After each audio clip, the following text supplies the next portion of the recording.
CHGO Red Stars, presented by Pointsbet. Use promo code CHGO when you sign up to get 2 risk-free bets up to $2,000.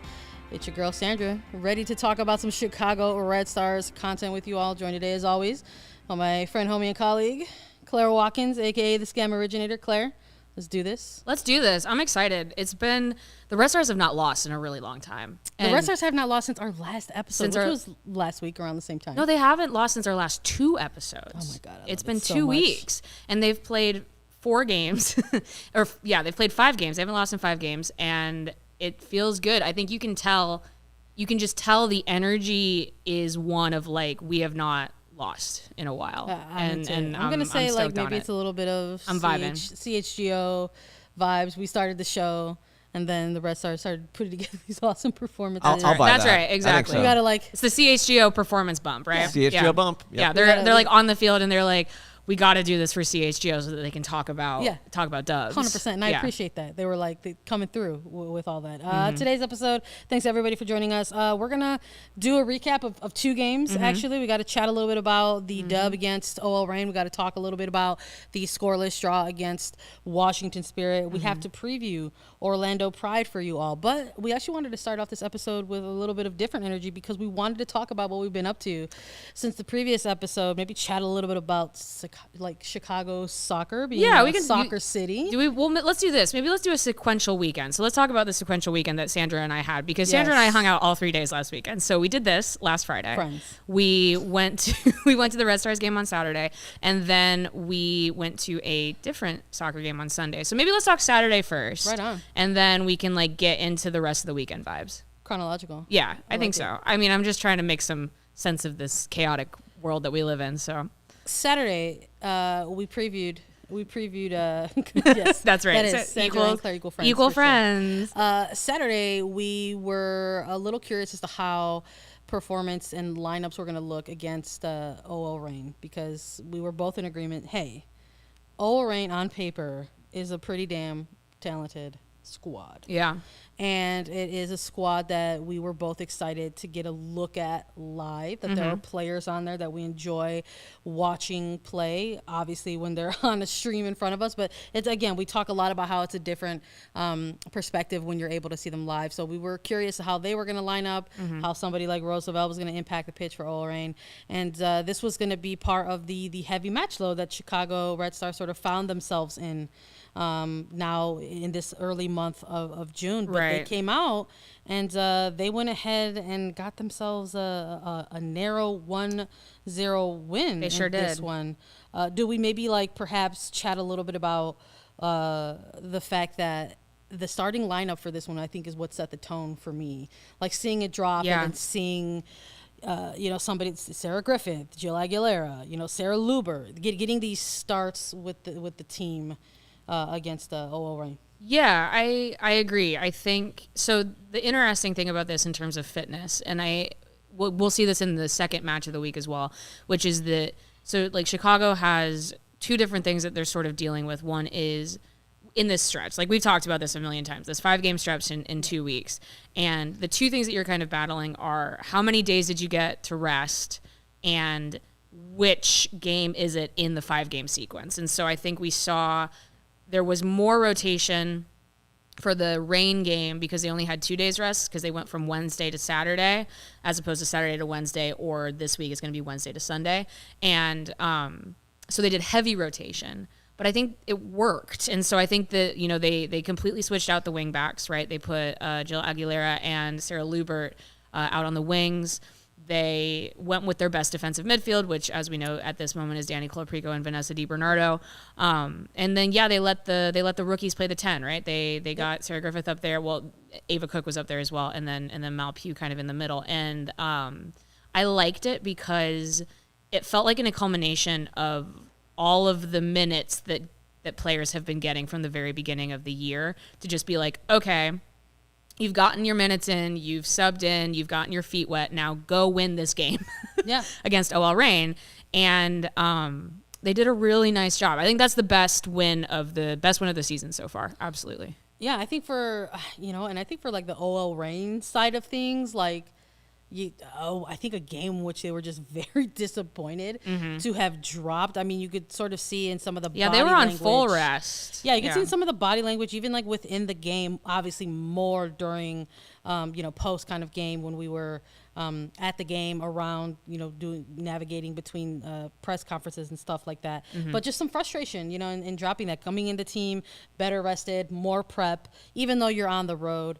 And quite frankly, if you're maybe a neutral looking at this match and putting your money on something, you're like, oh, let me look at what's going on here between these two teams. Maybe you're going to like roll the dice towards an OL Reign side. Sure, yeah. So to sort of have this kind of, the Red Stars sort of come out here and flip the script on that narrative was delightful, quite frankly. But, I mean, for OL Reign, not a good game from them. Well, it wasn't. I mean, I think, Chicago came out with a very attacking, not formation, but a very attack. Well, okay, I'm about to hedge what I'm about to say. They came out with a lot of attacking players, but actually consequently, due to those players being kind of played out of position, like the wingbacks stayed back. So actually, what you saw from like Sarah Lubert or Jill Aguilera was more defensive minded than you probably even would see from like a Rachel Hill or obviously an Erin Wright.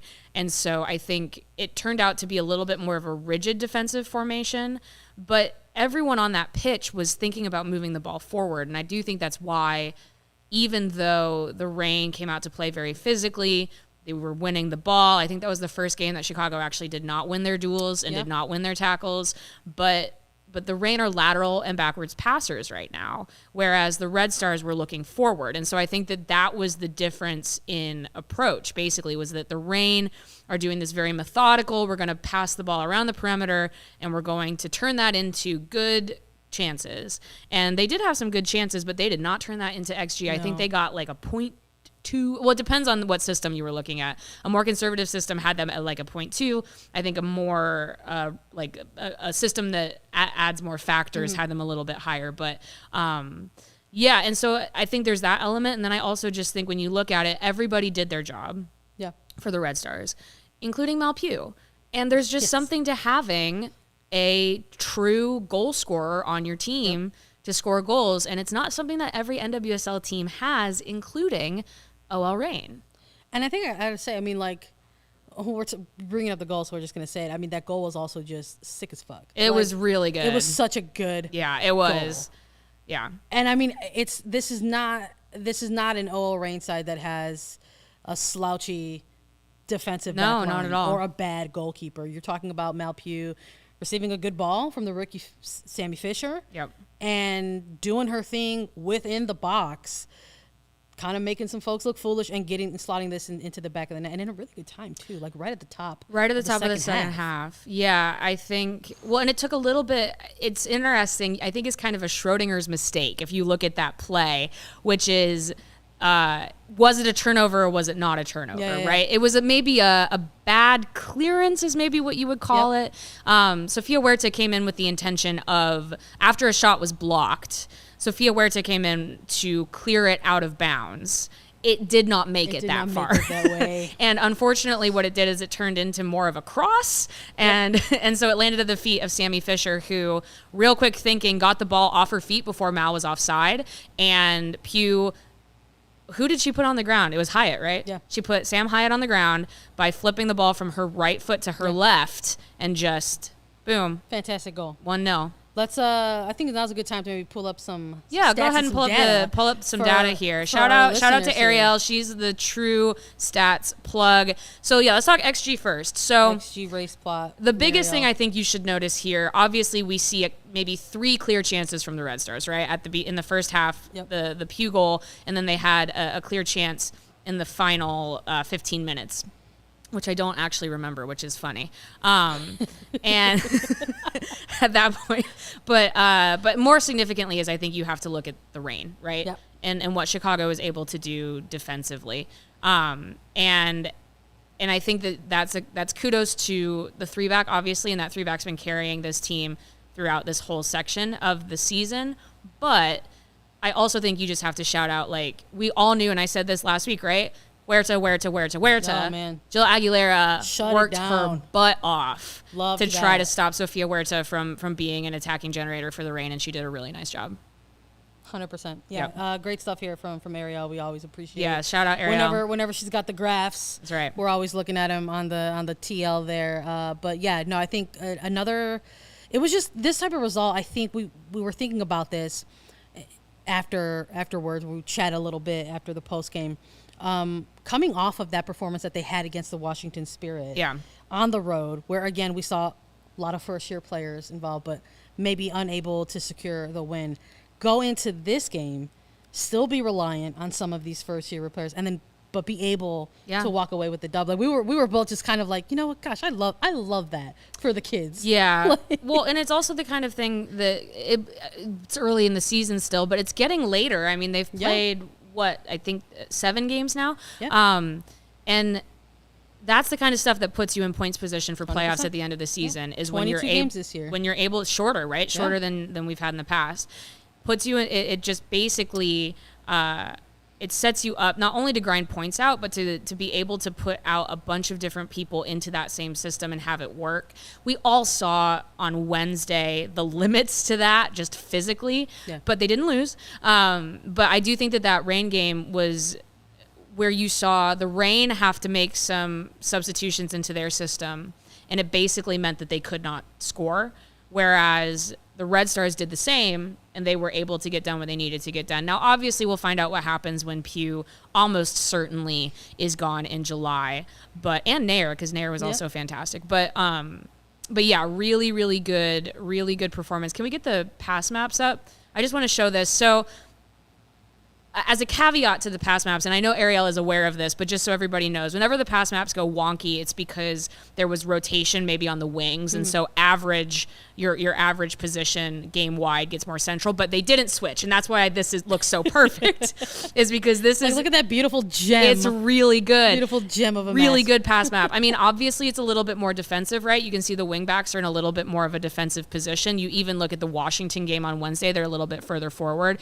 and obviously the other interesting thing is Pugh recognized that she was going to need to drift heavily, and so her average position was central. I think what also makes it, well, I mean, I don't know if you're done talking about this, but no, go what ahead, also makes this beautiful diamond-looking pass map so funny is the very curious pass map from OL Reign. Yeah, let's switch over to the Reigns.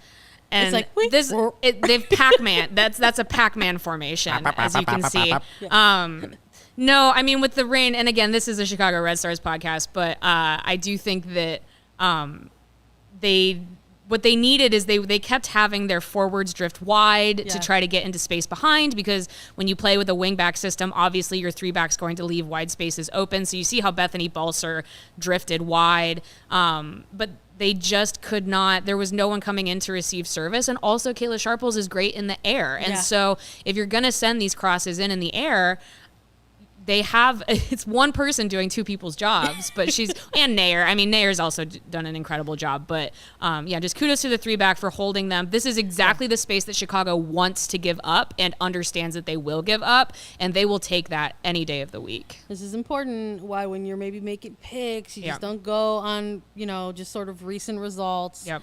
And, just one kind of player madness performance type thing. You should maybe look at all the data in front of you if you do make a pick. And you need to know that if you've enjoyed what we've been chatting about here, that the best way to support CHGO is to download the Pointsbet app and use code CHGO when you sign up. And if you do that right now, you'll get 2 risk-free bets up to $2,000. But that's not it. If you make a $50 or more first-time deposit, you'll receive a free CHGO membership, which unlocks all of our web content, and you'll even get a free T-shirt of your choice from the CHGO Locker.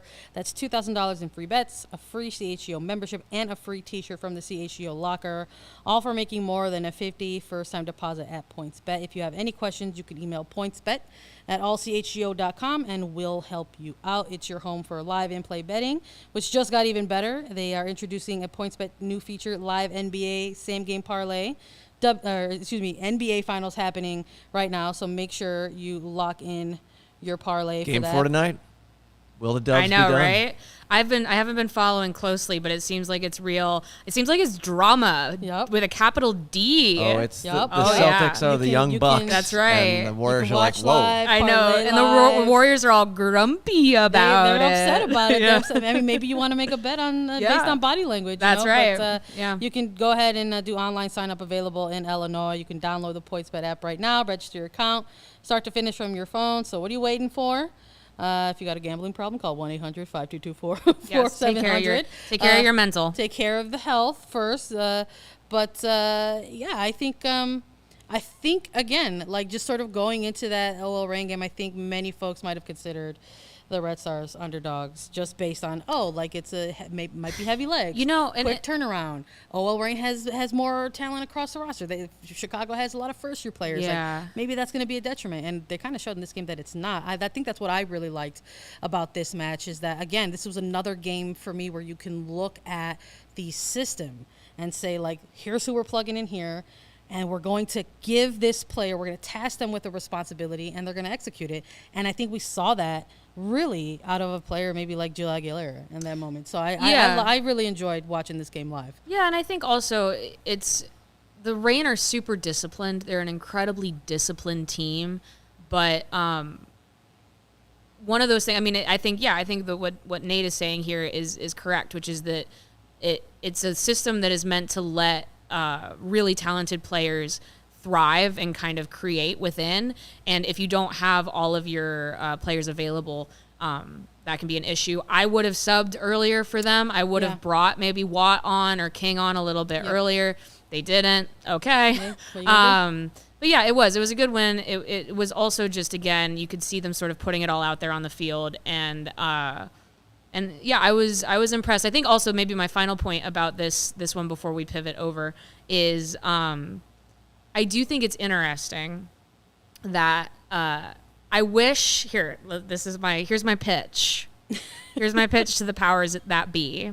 So we did team of the month voting, right? And rookie of the month voting. We are both members of the NWSL Media Association. We did. And we're also very good, and we respond to the emails, and we do vote. Yes, we do. And so Naomi Girma got Rookie of the Month. Well-deserved. She's been really, really, really good.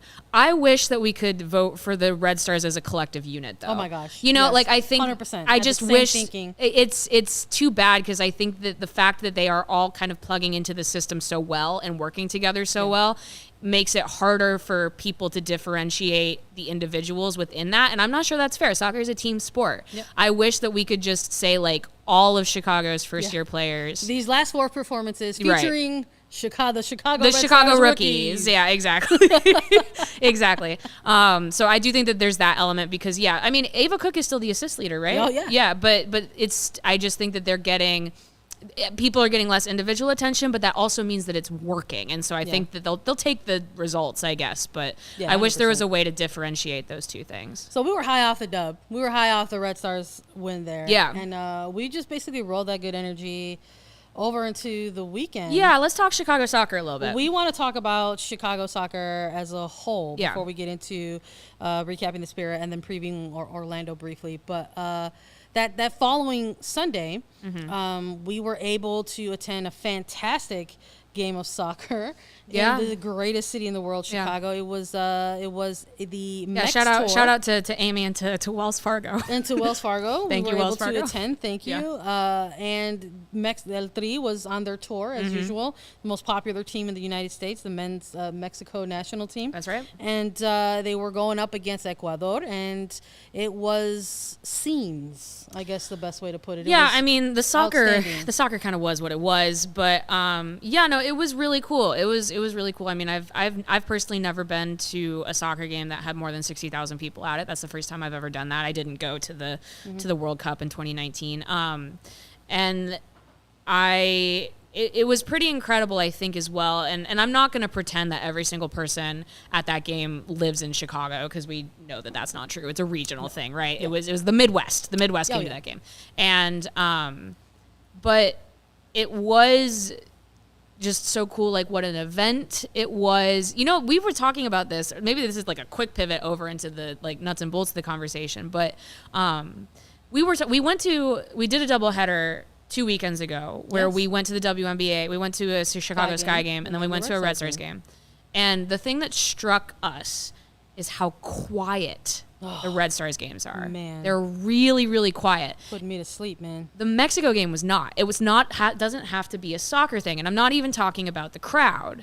There was more work with the video board. They were trying to get music involved a lot more. There was like more, you know, again, when you talk about like video kind of encouraged, you know, I mean, they were doing the wave, which I know. Yeah, I know. You know, but it felt like a little bit more of a party, which makes sense because it was a friendly. That's what these friendlies are for, is to just go have a good time. It's not a competitive match.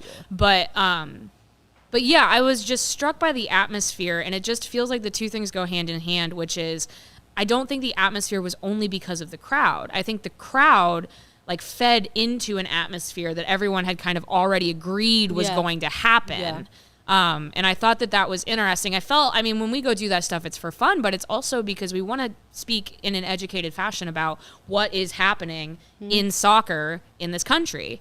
And I think in terms of like what they've created, or create is maybe a strong word, just what happened maybe. It's obviously the most popular, most successful team in the country. Yeah. Just hands down. I mean, it's just like, even I remember like just chatting about the opportunity to go to that game. And I remember like reaching out to you, and I was like, hey pal, so I know you and I have entered into another type of commitment within our friendship relationship here, with our WNBA, as season ticket holders of the Chicago Sky. But would you perhaps like to see the Mexico men's team play in 10? And you were like, hell yeah. So we figured out a way to sort of go to that game and go to another Red Stars game later in the season. Yep. And just everything. I mean, and also just like two different experiences around getting to the game. I know you trained it in. I did. And then myself and my partner, we ended up driving in. Yeah. And so we got to see like all sorts the of atmosphere outside. I hung out. atmosphere. I mean, yeah, I kind of hung out for like an hour before even going in. My gosh. And just like, it was cool. It was families. It was a lot of guys. Homies. It was like, it was like 80% men, which I thought was interesting. Great for the bathroom line. You go to like, in and out, baby. But yeah, and it was like a whole event. People came to hang out. People came to have a good time. And I think that sometimes NWSL teams over rely on the fans themselves to do that. Yeah. And I think that it's like, no, it has to be. Yeah, it's called fan engagement. Yeah, it's like what John's saying. You know, he says I can only drum so loud at the games. I don't think it should be on you. That's right, John. Yeah, exactly. Talk about it. You need support too. Yeah, exactly. And so it needs to be like communication, collaboration, and it just needs to be something that goes hand in hand for everyone to have a great time, because we're not going to shy around it. Chicago, the Red Stars are really struggling with attendance right now. Yep. And I think that you can say, oh, there's no atmosphere because attendance is low. And it's like, you got to flip your thinking. Yeah. 100%. You got to make it something that people want to go to, because people want to go to Sky games. I think in women's, people want to go to these other games. Pro sports, but in this lens that we're talking about, women's pro soccer specifically, there has been like for a very long time a huge fixation on like the attendance number, and the bodies, right, the tickets through the turnstile, etc. And I get it 100%. But where you lose me is in that argument that you just presented, where you're just like, actually, it's not always supposed to be on the fans, right? And when we're at the games and watching them live, sometimes, you got, like, John makes a good point. Like, you got to maybe pick and choose your moments. Right. To sort of, create that kind of a game. But that is where I think I'm in agreement with you, Claire, where it needs to sort of turn back on maybe the clubs and sort of maybe rethink how they are helping create fan experiences, fan engagement throughout the duration of the game. That's right. Like, it shouldn't start at first whistle, I think is a big part of it. If your thinking is, okay, we're going to have like music, a playlist, we're going to have like excitement, and we're going to have a couple promo videos, and then when the whistle goes, stop. Right. Like, that's not a good idea. I mean, I don't know. This was, I think, at a moment that you and I can agree was incredibly cool. Yeah. We're watching this game of soccer happen because it was very CONCACAF-y. It was. And CONMEBOL. Yeah. You know, the loudest cheers came from like fouls or saves. And a save. And that's the one I'm talking about. Yeah. There's an excellent moment in this game because who doesn't love Memo Ochoa, who makes an outstanding save. He does. In this game. Yeah. And because as a very prolific goalkeeper, happens to have a tequila deal. Yeah. But as this save is made, which oftentimes we've seen two things celebrated oftentimes in the game of soccer, and that is a goal and a badass save. Yep. And when you have somebody like, I don't know, an Alyssa Nair, who comes up with badass saves like every game, this is maybe a cool thing to think about. So here is Memo Ochoa with his tequila deal already in place. Right. A save is made. In the next 20 seconds, he cheers it. He cheers his own on the save video board. On the big screen, because they have him toasting the crowd with a cup of tequila, and then it's like boom, ad, and then it's boom, QR code, and it's like a cool theme of just a like, little thing. There's a ranchero playing in the background, and like all the fans are getting into it, and it's like 20 seconds as like the team is like setting up for the next goal kick or set piece or whatever. And I was like, and you and I just looked at each other like, that was so cool. Right. And it's you know, I mean, we're not trying to change the game, but I do think I think I was just gonna say I think the NWSL is stuffy. It's stuffy sometimes. Well, and I think we need to part like of that is because a lot of there's again with the fixation on the number, and the who is coming to the game. Within that, you have to say who is coming to the games and who is being targeted to the games. And for a long time in women's professional soccer, especially for teams and brands that have been in professional soccer for a very long time, have kind of been rehashing out the same game plan. And you know that it's, suburban families, youth club soccer families, soccer moms and dads. And then every once in a while you follow the similar trends of the overall league, and maybe you tap into the LGBTQ plus community. And that is sort of where it ends. And we're starting to see some different trends within the league at this moment, and you maybe look at those expansion clubs right away in LA and in San Diego, and they have obviously geared their resources in many different areas, and you're looking at an LA or Los Angeles Angel City crowd that has been turning up and showing out every single time. So it's just like there's all these cool things that you're seeing across the league, and now for us when we're seeing in a different soccer game where we're like, God, that's so cool. Like who do we need to talk to get an Alyssa Nair deal like that? Right. Or even just like when you think, I mean, to speak literally about it as well, like it was a Mexico game, right? There was a lot of Mexico fans there. There were actually probably at least 35 to 40% Ecuador fans there. The Red Stars have a player who just spent the last 2 years playing in Mexico City. What are they doing with that? It's obviously Sarah Lubert has the fan base. She's asked about it after every single game. Why are they not looking to sign players from Mexico? Like, it's people don't want to have this conversation about the moves that you make to tap into the community in the city, because it's like, not pure footballing decisions, but also these are some really incredible players that you could sign if you did a little bit of the legwork, and it goes hand in hand with building something here. And we're just not seeing that. No, not we could talk about this forever. Obviously, no, we're not seeing it. I mean, and I mean, think maybe in the past there have been like attempts were made, or like an attempt was made, but then it was, it obviously very much fell short. But it's just being a part of that environment, and then not only just being a part of that environment, but like experiencing that with you. Like that's the other that's the other side of it too. It's like we hear that a lot as well. Like I know, shout out to supporters group 134. There's always this concept of like, come hang out with us. And Oh, of then course. if you like it, bring a friend. Yeah. Like, and there's a lot of that, not just here. There's a lot of that throughout, you know, the league in itself. So, I mean, being able to have that experience, like with my friend, I was like, oh my God, I'm like, this is amazing. Like, I didn't matter like that the game itself was not up to par. It was a scoreless draw. It was just a really fun time to hang out with my friends. So I think that's the other part of it too. Like it's like soccer is actually quite cool, and Chicago actually can in fact draw good crowds. It's just some work.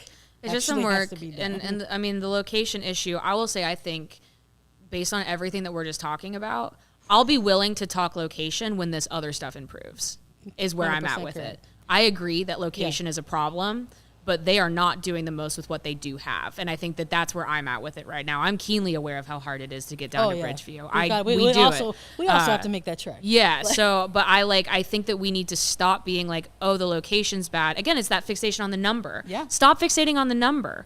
Make the experience something that people want to go to, and then be like, okay, so how do we get people who want to come there? But we're not even there yet. So that's kind of where I'm trying to go with that. But okay. It was a fun way to end out it was an absolute fun way to end out that weekend. Red Stars win.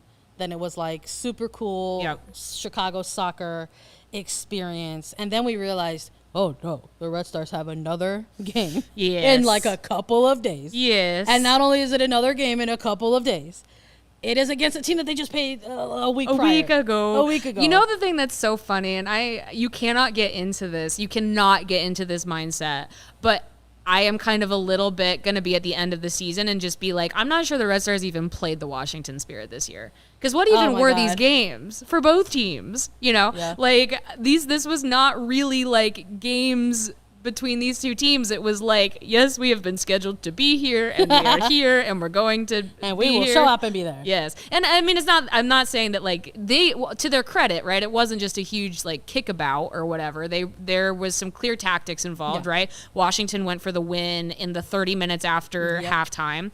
Credit to the very much like a tale of two halves. 100%. Yeah, Chicago tried to win in the first half.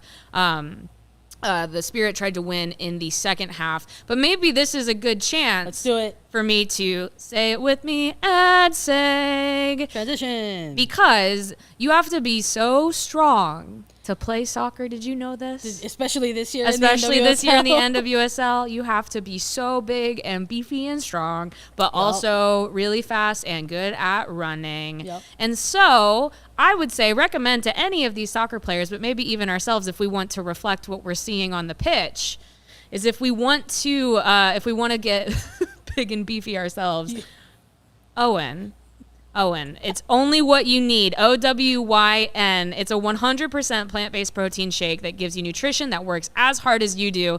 All of their products are free of artificial ingredients, allergen-friendly, no gluten or dairy, and they're easily digestible. I don't use protein stuff that much, except when I do. And so it's a nice option to have. It until you use it. You know when it's most useful for me, when I think it's really nice to have something like this is when you got to run. And it's summertime shy, you're like out and about, and you have to like grab something and go. It's really, really nice to have the ability just to get something that's just like, okay, this is going to fuel me for the next 6 hours or whatever. Like when you know you're going to have one of those types of days. One of those types of days. Exactly. And so Owen and CHGO have partnered up to give you an awesome offer. You can get 20% off your first purchase at liveowen, that's OWYN.com, with the code CHGO20. So hit it up. It's going to be good. So yeah, let's talk this 0-0 draw. What if that's something that we did for like fan experience? Like what if we like participated in a tailgate and gave like small shots of Owen? Like, you know, it's like what can you stomach right now? Yeah.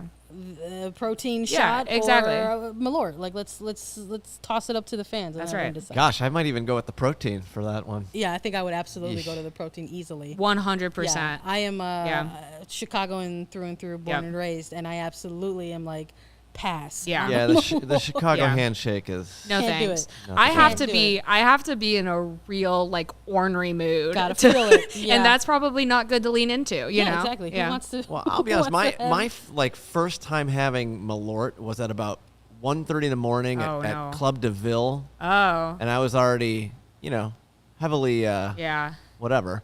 And so I had it, and I was like, that was fine. Right. Didn't even notice it. Right.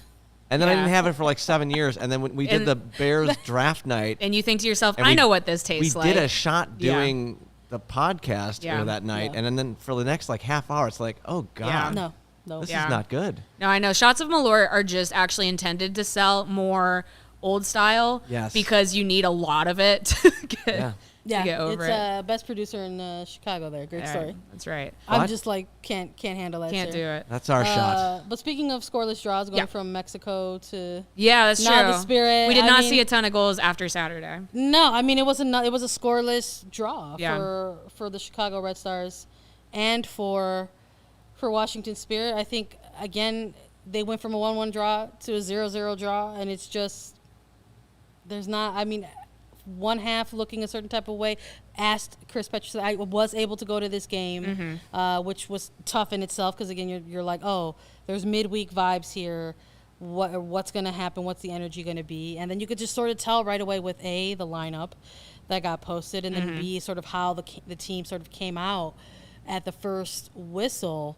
That you're just kind of like, okay, try to take it to them, right, and then maybe shut out the game as best as you can. Yeah. But the part of that game plan that really sticks to you is if you don't get a goal, it gets a little tougher. As the game goes on. We've seen this before. Yes, we have. in Chicago. I think. Well, I thought it was interesting, and this is maybe something that. Shout out to Sandra who carried Postgame after the match because you made it down on a Wednesday. Is that Chris Petrucelli has done a nice job so far, right? Obviously. Bit of a learning curve, getting used to the NWSL. He is pretty open and honest about that. So on last Saturday, he said, 3 days rest. He thought that with 3 days rest between Wednesday and Saturday. No. Between Saturday and Wednesday. See, now I'm getting confused. He thought that was enough time to start the same players. So his idea, not for a whole game, but the idea that is enough recovery time that you don't have to rotate only in players who got limited minutes on that weekend game. Now, after Wednesday's match, what did he say? I was wrong. He said, I was wrong. That's not a direct quote. Yeah. But also it's kind of a direct quote. Yeah, and also, that's cool. I like that he was willing to admit that. Yeah. He's learning. It didn't sink anybody. They'll figure it out for Sunday. Yeah. But, this idea that even just going from the college system, which you have games all the time, but you get to sub all the time. Whereas moving to the pros, your starters have to carry heavy minutes. Yeah. You can't sub everybody at the halftime mark because then you completely lose the flow of the game. And he's learning that too. He said in Washington the week prior, he subbed less because he wanted continuity. And so figuring those patterns out does take some time. Oh, yeah. And they looked really tired in the second half of this game on Wednesday. You know what? Yes, it's like I was like, this game might hit midweek o'clock. Much earlier than anticipated because Washington Spirit also having a very hell start to theirs is even calendar worse. You add in the extended Challenge Cup that they went through, the fact that they have been playing accelerated minutes within this regular season. So I wasn't even just looking for the Chicago Red Stars side of things, but also the Spirit. And I'm like, you know what? Probably going to hit midweek o'clock. Maybe around the hour mark instead of actually the 70 or 80th minute. And I think you did see that now the Spirit kind of, I think, pushed that back, delayed that a little bit because when you have players like an Ashley Sanchez or a Trinity Rodman available off the bench to come in your second half, which head coach Chris Ward did end up doing, putting those players in.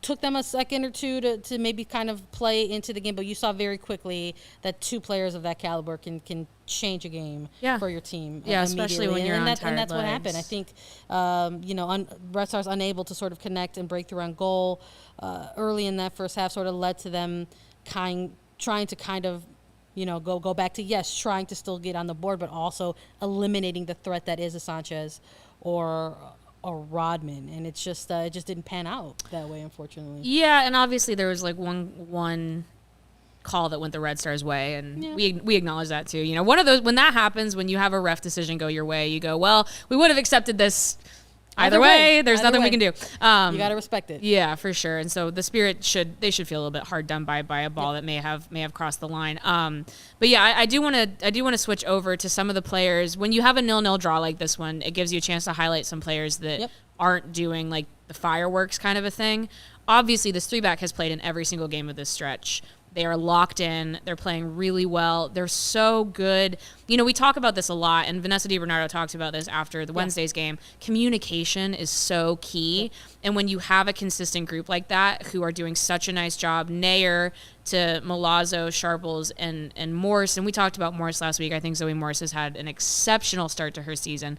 And then they support the wing backs, and they're all kind of being able to communicate with one another. Vanessa DiBernardo talked about how that communication with the center backs is so important for them as the dual sixes. And they're doing all of this without Tierna Davidson, which is just not what they were intending to do. And everyone has stepped up. And I do think that is really special. And then, I do also want to mention Ella Stevens briefly, because I think people really enjoyed what they saw from her on Wednesday. And I think that Ella Stevens she's a really good player to have, especially when you know that it's not going to be a high transition game, because she is so good with the ball at her feet. And she is someone that, you know, did not get a lot. Well, she was a 2020 draft pick. Obviously, a lot of those 2020 draft picks did not get a ton of playing time in 2020. Shocker. 2021 kind of was what it was. Chicago went with a very rigid starting 11. But Ella Stevens is someone on her social media I've seen from time to time. She practices small side a lot. Yeah. She's a Techers kind of a player. She likes that kind of futsal, sort of a ball at your feet, small motions, and it's in her third year in the league. It's paying off in pro games. Yes. And that's also very cool to see. I really enjoyed being able to watch that live. I really enjoyed seeing her ability to kind of play out of pressure at times. Right. I thought she did a really good job on that. It was sort of there's a calmness, I think, on the ball that she has for a player with as minimal experience as she has in the NWSL that she kind of carries with her now. And it's so funny because it's like we can't necessarily refer to her as like a first-year player, but this is 100% the first year where a player like Stevens is getting more consistent minutes that include actual starts. Right. So to sort of have that type of, again, I wouldn't necessarily call it confidence, but it is absolutely a calmness and coolness that she has when she is on the ball. And to sort of see it live and be able to play out of that type of pressure, I thought was really, really good, especially when we started to see the shift happening in the second half a little bit. But I think another good game for the keepers as well in this one. You know, agreed. Kingsbury versus Nair, chatted a little bit about how I was like, you know, it's kind of quiet sometimes when these games get started. And within the first 5 minutes, I was like, gosh, Kingsbury is just directing everything. Yeah, it's a good, incredibly vocal keeper. Good week for the NWSL goalkeepers. So I enjoyed watching that battle as well. I always love a good defensive shape or, you know, a good goalkeeper battle also. So, again, scoreless draw, but happy for these players out there to be able to get another result. Yeah. Undefeated at home. Yeah, they're undefeated at home so far this regular season. I think that's really important. I think, you know, obviously being unbeaten in 5 is really important. They have only lost once in the regular season so far, and that was just a 1-goal difference against the San Diego Wave in San Diego. I think when you have a group, and I don't want to sound patronizing because I don't think that they need this, but it helps when you have a group that wants to start really believing in itself in a brand new system with a brand new group of players. This is really important to set this tone 100%. Because we all know with this kind of a system, it's buy-in 100% of the time. And so everyone it's really bought in and it's getting them results. And I think that the scary thing is when you are bought in and you're doing your best and you're not getting those results. And I think that it's really great to see. They're exhausted. No, man. And there's also a little bit of an emotional boost of just being like, this is so exhausting, but we're doing it. We're making it, you know? I think maybe also knowing somewhere in the back of your head that there is going to be a break sometime soon in the month of June. for these players. Right. And it's just one of those things They're where it's so like close. you just got to you just sort of like are keeping your eye on that next game. You're just like, just got to get through this next 90 minutes. Right. And then we got to go through the next 90 minutes, and then maybe we can have a little bit of a quick break. Yeah. You know, for some of these players are going to be going and dealing with U.S. National team duty. Speaking of being tired, are you ready for this? Let's go. It's another ad. Let's go. Transition, baby. Oh, man. Pew, pew, pew, pew, pew. Queen of the segues. That's right. I mean, this one y'all know and love. And it's so funny because every single time we do this, we're like, you know who could use some coffee is the Chicago Red Stars. And it's still freaking true, baby. If you want to start your day with a competitive edge, Strava CBD coffee is a game changer and has helped thousands of people to improve their overall wellness and quality of life. Strava delivers delicious fresh roasted specialty coffee infused with organic broad spectrum CBD. CBD from hemp doesn't make you high or hungry, but it does offer real benefits that can help you feel alert and focused without the jitters, live your day more balanced with less anxiety and fewer aches and pains. Plus, including CBD in your daily routine can even help you enjoy more restful sleep so that you wake up feeling your best. The best part, Strava is all about quality. Everything is small batch, fresh, and shipped straight to your door. Strava also offers concentrated full spectrum CBD tinctures for those looking for a more traditional CBD format with a powerful entourage effect of benefits. CHGO listeners can save 25% off. This is in caps, so I went with it. Off of their entire purchase when you use the code CHGO25. That's 25% off your entire order at StravaCraftCoffee.com. When you use the code CHGO25 at checkout, discount coupon valid on non-subscription purchases only, one use per customer. Already love Strava? Subscribe and save with the Strava Coffee Club. With Strava, you're in control. Save on your favorite coffees and have them automatically delivered to your home or office on your preferred schedule. I love that. Okay, so you know who else could maybe use some coffee? Is the parents of newborn babies. Listen. We weren't going to not talk about this. We got to talk about it. It's special, man. Because something happens. Yeah. Something actually happened between Well, I was going to say Saturday's something game happens in and Wednesday's between these games. Yeah. And that's an availability report. That's true. And sometimes when you see an availability report, you get jarred by just the absences. But you have to be remembered as to the why. And so we've seen a lot of Red Stars availability reports that have, unfortunately recently had Aaron Wright, Bianca St. George on it for obvious injury purposes. But there's some Red Stars on there who are out this year because they're expecting. That's right. They're out on maternity leave. They are. I think it's a special thing. You know, when we talk about this in the context of like women's sports versus men's sports, I think the parent element, we've already seen how the inclusivity with which the NWSL and the WNBA is beginning to welcome parents. This was not always true. Is good for everybody, right? Walker Zimmerman brought his baby to U.S. men's national team camp this week. I love that. Kids are part of your lives. 100%. It should be something that's celebrated. They should be supported. It should not be something that your job is obviously important, but it's not so important that it should take you away from that. And I also just think that if you have 3 expecting players, that's a blessing, man. That is a blessing, man. Yeah. I love it so much. We're talking about Casey Kruger. Yeah. We're talking about Kalia Watt.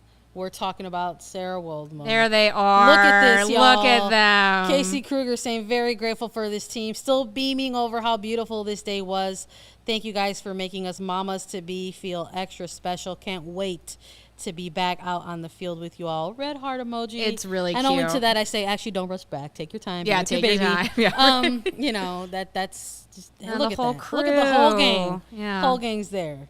You see, look, shout out to Tierna Davidson being there. Mallory Pugh. That's right. All the big names with all of the regular starters and the whole squad. The whole squad. Yeah, and I think it's lovely. I think it's one of those things where even just you think about it from a soccer perspective or anything like that, when you do have players that are out for a long time, it is really important to the team culture to make sure that those players are still 100%. In the fold. And I love that. I love that Casey Kruger wanted to share that. Because quite frankly, players owe us nothing. Yeah, but it's true. 90-minute but everyone looked so cute. But so why would you not want to put it on the gram? That was so nice of her to share that with the public and her followers. Yeah. So love that, and love that everyone's doing well and is and is in good spirits. It seems like if you ever get worried when you see all the names on the availability report, you just gotta remember what. You just gotta remember that what. Gotta remember what. remember why. Oh, why? I thought you said remember what. I was no, like, you gotta remember the why, yeah. and it's why is because babies. Yes, that's right. Why is because babies. Yeah. But all right, we gotta close it out. Should we talk Sunday? We gotta talk another quick turnaround for the Chicago Red Stars. We got another game. They're going from Wednesday to Sunday, that's y'all. Right. You can catch that game. That one's gonna be at home. It's gonna be at SeatGeek Stadium Sunday, June 12th. Kickoff is gonna be at 5 p.m. Central Time. If you're not going to the game, you can catch it on Paramount Plus. But a game, again, we're starting to get, this is what we're talking about. I like that you said that earlier. You said it's early, but it's actually not getting early anymore. We're starting to see the Red Stars are playing teams similar multiple opposition times. once more. So this is, again, the last time these two teams met was not that long ago. It was a wild finish. It was a 4-2 win for the Red Stars. It was the return to Mallory Pugh, who had a 45-minute second half madness of a performance, putting up goals, racking up an assist. Yeah. And now they're going to meet once more. But the other side of this, Claire, that I think maybe we should talk to our listeners about is that for the Orlando Pride side of things, they're going to be without their head coach and first assistant coach. I have no idea what to expect from the Pride, to be completely honest. I have absolutely no idea. Same. Historically, we love to talk a little bit about the opposition, and we're just kind of like, eh. Yeah, I mean, historically, when a manager is... And to be clear, this manager has not, Amanda Cromwell has not been fired. She has not been, been Let's do the headline. Suspended. The headline is head coach and first assistant Sam Green have been placed on administrative leave due to an ongoing investigation. It was a recommendation placed by a joint investigation team of the league and the NWSL Players Association. Right. So they are not with the team right now at the moment. And I also just don't even want to speculate about how the locker room feels about all this. It's really hard to tell. But so that's why it's difficult to see what that's going to mean. Obviously, the Pride are much better rested than the Red Stars are. Yeah. I think the Red Stars might pay a little bit for this last week, especially. I don't see how Vanessa DiBernardo and Danny Colaprico can play. So many minutes. Yeah, maybe they have to split 45s again. I just think that it's tough. They did it, hopefully expect to get Bianca St. George back this weekend, which will be a huge boost on the wings.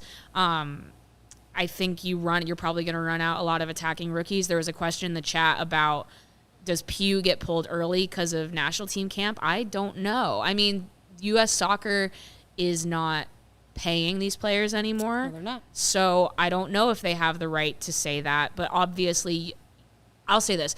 When you have teams make decisions for players in terms of national team minutes now, right, with the understanding that U.S. Soccer cannot tell them what to do, you do that because it's good for the player. You do that because you care about the player and you care about the holistic view of their career, and that is why you would do that. I also am not sure Pugh should play 90 minutes anyway. So I don't know. We will see. We've seen how the Pride can be really dangerous in transition, and if they go high transition against the Red Stars, I don't know how Chicago's able to recover from that, just considering how tired they are. So I think, and this is the other element too, is when we talk about being tired, I thought about this with the 3-back. I don't know how you wake up every 3 days and play a soccer game. Man. Just mentally. Tough. And how you approach each one with like a fresh mind and fresh ideas and different tactics and stuff like that. You don't even really get to train. And you're playing teams that all of which play very differently. And so tired minds make it harder to possess as well. So we'll see. Yeah, no, we'll see. I think it's tough because I know when we do these previews and we sort of close things out with the preview, we maybe chat a little bit about who's a Red Stars player that we want to see have a good game, or who do we want to have an impact. And I think when I thought about that coming into this episode, I was just like, I just want whoever is out there to have an okay time, and just not feel like they are dying. And if it doesn't go well, I hope they don't feel too bad about it. Is maybe my That's biggest thing. Yeah, it's it would not. We're there at the point where there is there's no embarrassment to whatever happens. Basically, is my take on it. I think that they've done really, really well to get through this grind. I think if they, I'm not expecting or anticipating a loss, but they actually have the room to absorb one right now if they have to. Yeah. And I just want everyone to make it through healthy. I mean, obviously, oh gosh, it's you even think about the players that just 2 weeks ago we were like, we'd love to see more of them, but I'm like, oh my gosh, Sarah Lubert has played so much. We've seen so much of them. Yeah. I'm there with you 100%. So you just want people to feel good. You want them to not feel too frustrated. You want them to hopefully have some fun and just, you know, and vibe out on a Wednesday afternoon. Here's a big question for you, I think, to sort of close out. Yeah. Do we finally see Chelsea Darber in this game?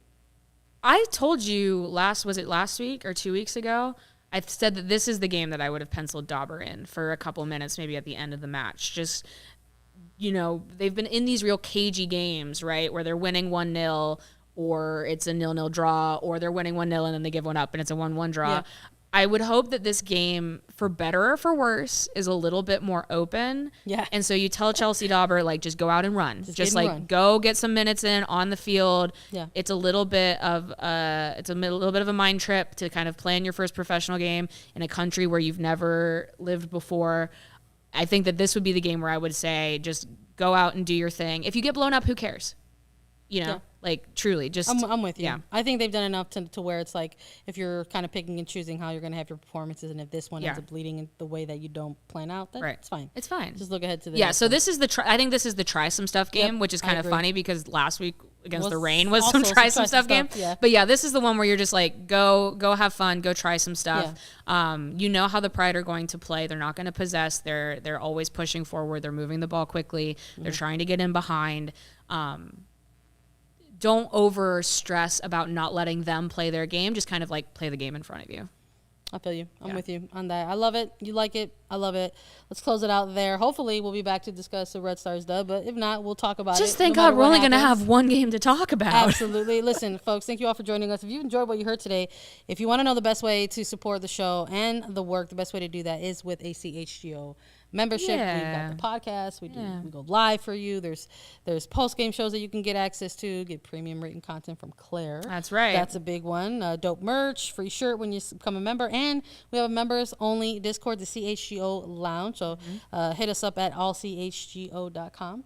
For more info, and we'll be back next week. Yeah, we're trying to build this up. I'm like trying to use the Twitter account a little bit more, trying to get you guys more exclusive content. We're also just trying to, like, this chat was great today. Yeah. We're talking about building a community, building an environment, building an atmosphere. We're trying to be a part of that too. So so everybody we did that for a long time at Southside Trap. Yeah, and we're excited to keep that going here. Exactly. So connect with us when you can, y'all. That's a sign. I think that's our a sign for us to get out. Says get off the podcast.